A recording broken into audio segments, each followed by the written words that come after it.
ថ្ងៃនេះខ្ញុំមានប្រធានបទថ្មីមួយទៀតទាក់ទងជាមួយនឹងហេតុការណ៍ដ៏ក្តៅគគុកដែលស្ថិតនៅក្នុងប្រទេសសូដង់បាទប្រទេសសូដង់ហ្នឹងគឺ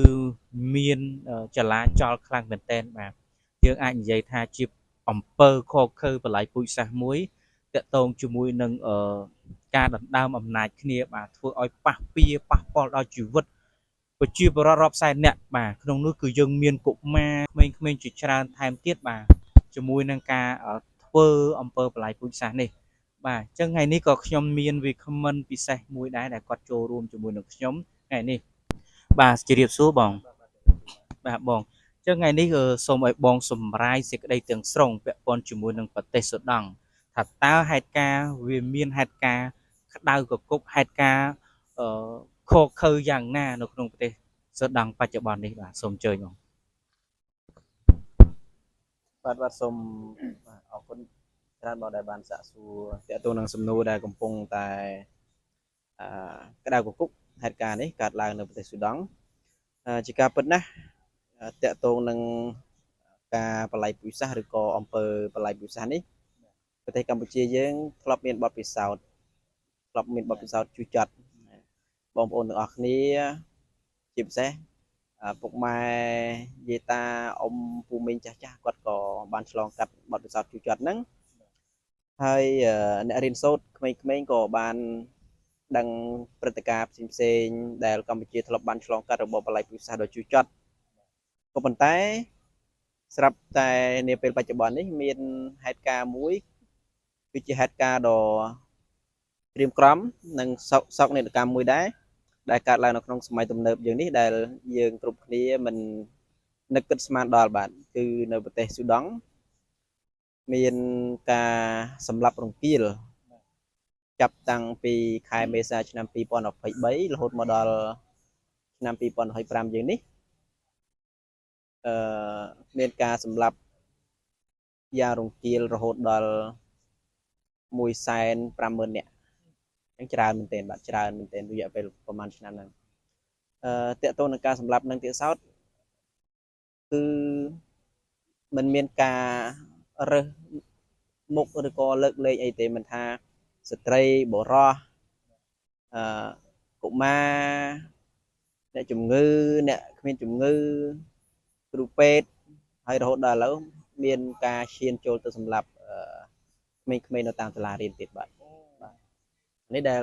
ហេតុការណ៍ដែលយើងគ្រប់គ្នានឹកស្មានមិនដល់ថានាសម័យទំនើបនេះនៅតែមានសកម្មភាពសម្រាប់យ៉ាងរង្គាលគឺជាគេចាត់ទុកថាជាអំពើបល័យពូជសាសន៍បាទអញ្ចឹងសូមបងរៀបរាប់អំពីមូលហេតុអ្វីបាទមូលហេតុខាងដើមអ្វីបានធ្វើឲ្យមានការកើតឡើងនៅអំពើសោកនាដកម្មនេះដល់ប្រទេសសូដង់បាទបាទតកតងនឹងហេតុការណ៍ដំបូងដើមដែលធ្វើឲ្យមានការសម្លាប់យ៉ាងរង្គាលនេះកើតឡើងគឺដោយសារតែមានចំនួននៅក្នុងប្រទេសនេះកើតឡើងរវាងពីបកបាទទី1គឺកងកម្លាំងប្រដាប់អាវុធដែលឈ្មោះអក្សរកាត់យើងហៅថា SAF និងកងកម្លាំងគ្រប់គ្រងរហ័ស OSF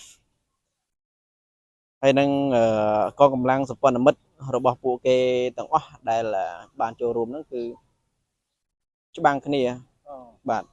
ប្រយុទ្ធប្រឆាំងគ្នាហើយដល់ពេលអញ្ចឹង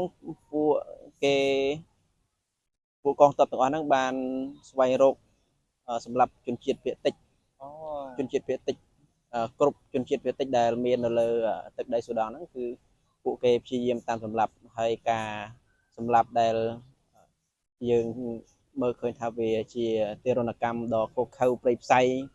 វាមិនអាចទទួលយកបានគឺការដាក់ទោសដោយឲ្យរថយន្តបើកកិនពីលើបាទអាហ្នឹងដែលចាប់បានហើយយកទៅដាក់ទោសបើថាបាញ់សម្លាប់អាហ្នឹងយើងអាចទទួលយកបានបាញ់ភ្លាមស្លាប់ភ្លាមប៉ុណ្ណេះនេះគឺដាក់ទោសទារុណកម្មដោយ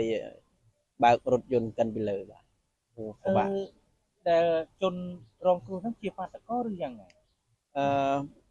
បាននិយាយរួមទៅគឺមិនមែនជាបាតកោទេគឺប្រជាជនស្លូតត្រង់ដែលមិនដឹងអ្វីទាំងអស់មិនថាកុមារមិនថា យុវជនមិនថាអ្នកជំងឺមិនថាគ្រូពេទ្យមិនថាប្រជាពលរដ្ឋទូទៅគឺឲ្យតែឃើញពួកគេសម្លាប់ អូ ហើយបើថាពួកគេរត់រួចពីការបាញ់សម្លាប់ចាប់បានគឺដាក់ទោសដោយឲ្យរថយន្តបើកកិនពីលើគឺមើលទៅវាគឺខុសខើមែនទែន ឲ្យធម៌ បាទ បាទមែនតើអញ្ចឹងបងអញ្ចឹងរហូតមកដល់ពេលនេះយើងមានចំណាត់ការពីខាងអន្តរជាតិឬក៏ចំណាត់ការខាងផ្ទៃក្នុងគេដើម្បីទប់ស្កាត់អំពើខុសខើនេះអត់បង តើតើនឹងចំណាត់ការហ្នឹងដែលខ្ញុំតាមដានព័ត៌មានពី3ថ្ងៃជាប់គ្នានេះគឺដូចជាមិនទាន់ឃើញមានជាចំណាត់ការអ្វីឲ្យបានតឹងរឹងមកចាត់បែបច្បាស់ការទេប៉ុន្តែក៏ឃើញខាងអង្គការសហប្រជាជាតិរាយការណ៍អំពីចំនួនប្រជាជនដែលបានស្លាប់ប្រជាជនដែលបានជំនះចេញពីគេហដ្ឋាន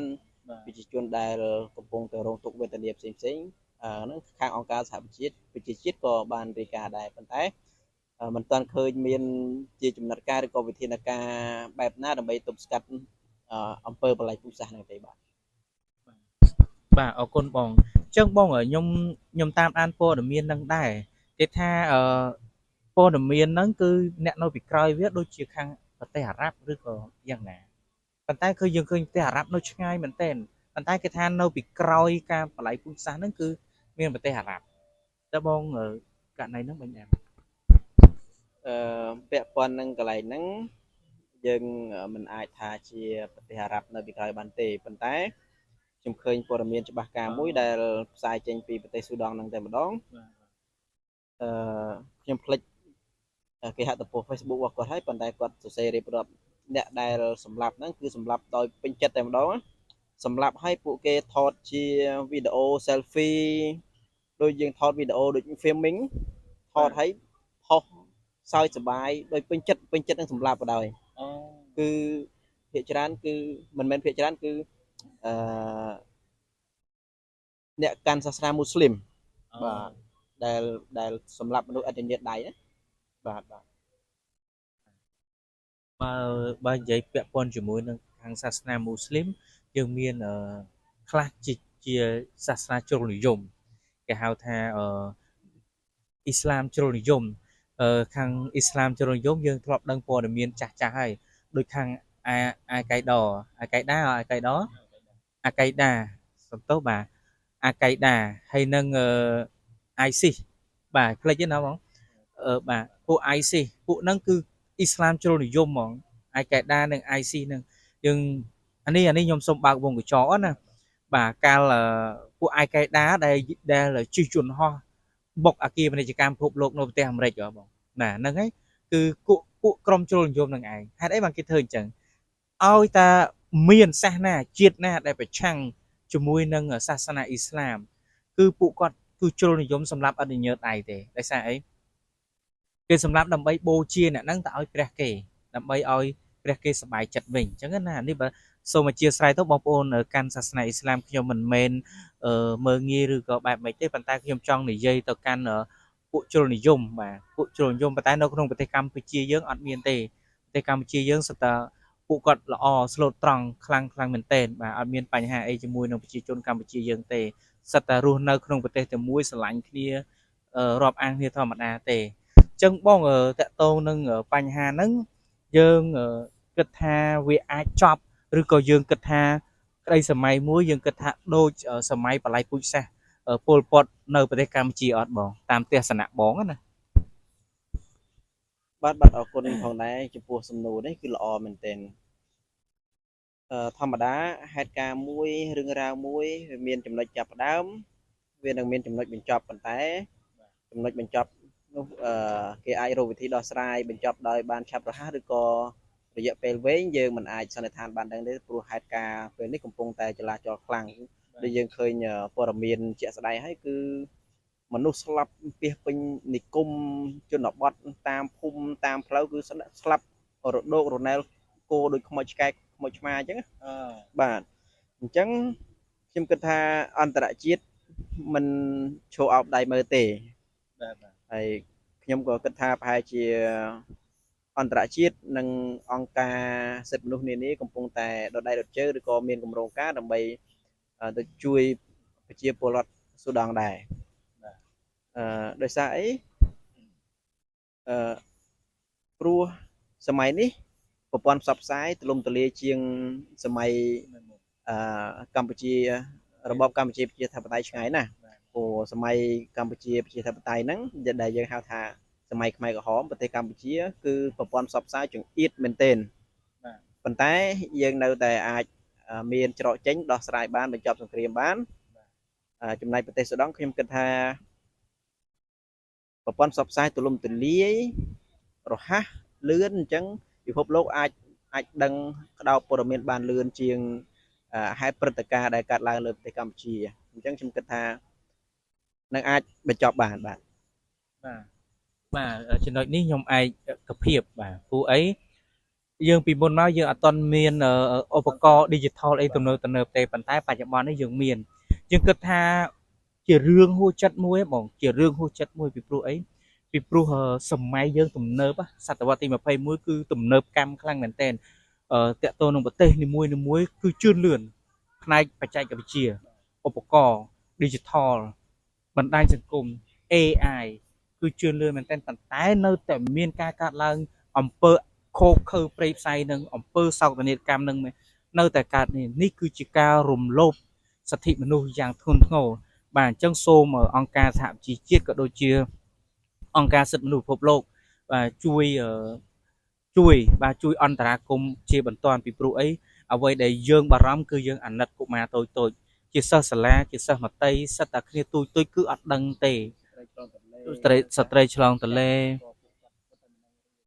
បាទចាស់គឺគាត់សិតតែដឹងរឿងហើយពិសេសទៀតគឺអ្នកជំងឺបាទអញ្ចឹងមានការខ្លោចចិត្តអាណិតខ្លាំងមែនទែនបាទអញ្ចឹងជាចំណាប់អារម្មណ៍ចុងក្រោយក៏ខ្ញុំសូមអរគុណពុកម៉ែបងប្អូនទាំងអស់គ្នាសម្រាប់ការតាមដានព័ត៌មានមួយនេះបើសិនជាមានករណីណាមួយខ្ញុំត្រូវអាប់ដេតខ្ញុំនឹងថតអាប់ដេតជូនពុកម៉ែបងប្អូនទាំងអស់គ្នាព័ត៌មានដែលពួកយើងនាំមកនេះគឺជាព័ត៌មានពិតហើយជាព័ត៌មានដែលមានឯកសារវីដេអូត្រឹមត្រូវច្បាស់លាស់អញ្ចឹងក៏ចុងក្រោយសូមអរគុណបងដែលតែងតែជួយផ្សព្វផ្សាយក្នុង channel របស់ខ្ញុំជូនពរបងឲ្យមានសុខភាពល្អសំណាងល្អបាទសូមអរគុណ